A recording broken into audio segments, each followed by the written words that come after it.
Hey, good morning, church. I was raised in church in Virginia until about the age of 6 or 7 when my parents had a falling out with a pastor. That would be the last time I attended a church service with any kind of faith until I reached my late 20s. I'm blessed to have been raised by two parents who loved me unconditionally and supported me through all the many challenges I would put them through.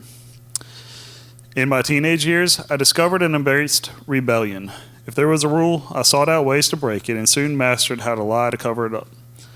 I became an atheist, not only turning away but actively attacking God's followers.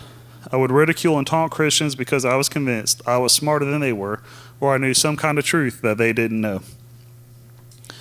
I went to college and found a place where my rebellion was embraced, and I continued down my path until I met a wonderful woman that I'm lucky to call my wife. Through her and her grandparents, I encountered Christians who were real and who admitted their weaknesses.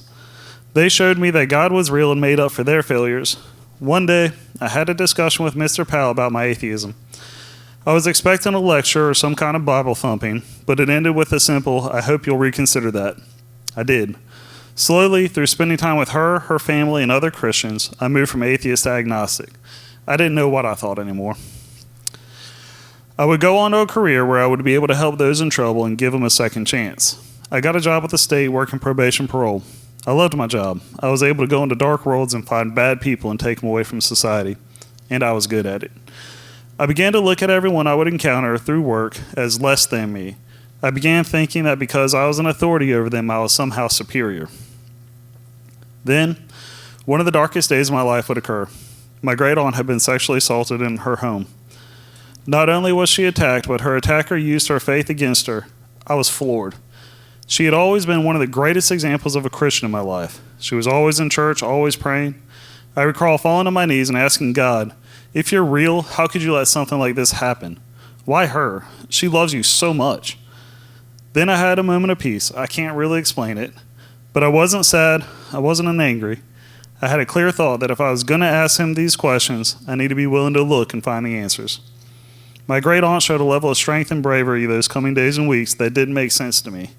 She didn't hide away or run off. She set up neighborhood watch meetings. She organized a police department to help clear overgrown brush in elderly neighborhoods. She fought. I simply couldn't understand it. An awful thing had just happened to her, and she's out here fighting back. The next week at Cub Scouts, my wife and I were invited to church for Scout Sunday. It was like God said, "Here you go, Tyler. You want to know? Come ask me." We went to church, and as I opened the bulletin, I couldn't believe the title of the sermon for the next week would be, "Why Do Bad Things Happen to Good People?" I didn't accept Jesus at the moment, but I couldn't ignore that God was clearly calling on me to come home. I would later come to know Genesis 50:20. "As for you, you meant evil against me, but God meant it for good." Over the next weeks, months, and years, my wife and I would continue attending church. Eventually, I accepted that God was real and began to watch God work in my life. I believed in God, but I didn't have a relationship with him. God was some kind of wish granter when needed, and he would answer, but I had no idea he had so much more to offer me.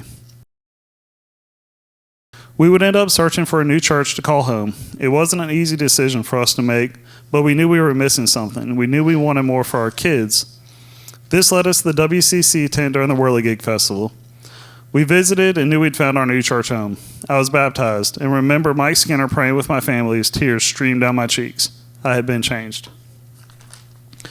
Since my baptism, I began to change. I developed a relationship with Jesus. I don't just have the cosmic genie that's supposed to make life easy. I have a Father in heaven who wants to know me, wants me to love him, and wants to restore the relationship I walked away from as a young man. As a young Christian, I had such guilt over my betrayal to him, but I serve a God of forgiveness, and he has and continues to work on me. I still work with probation parole. I couldn't help but to notice the people I work with aren't any less than I am. I now see broken hearts. I now see broken people who are looking for something and don't know it. I started to see my teenage self. I found a sense of compassion for people that I couldn't explain.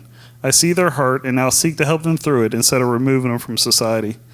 There's still some people out there that need to go to timeout, and I'm still really good at making that happen. But I no longer condemn people based off of one bad decision. I'm still a work in progress, like all of us, but I know I'm not alone at it. I have a wonderful wife going down this road with me. I have brothers and sisters in Christ that have helped hold me accountable and push me to do better daily. Most importantly, I always have Jesus.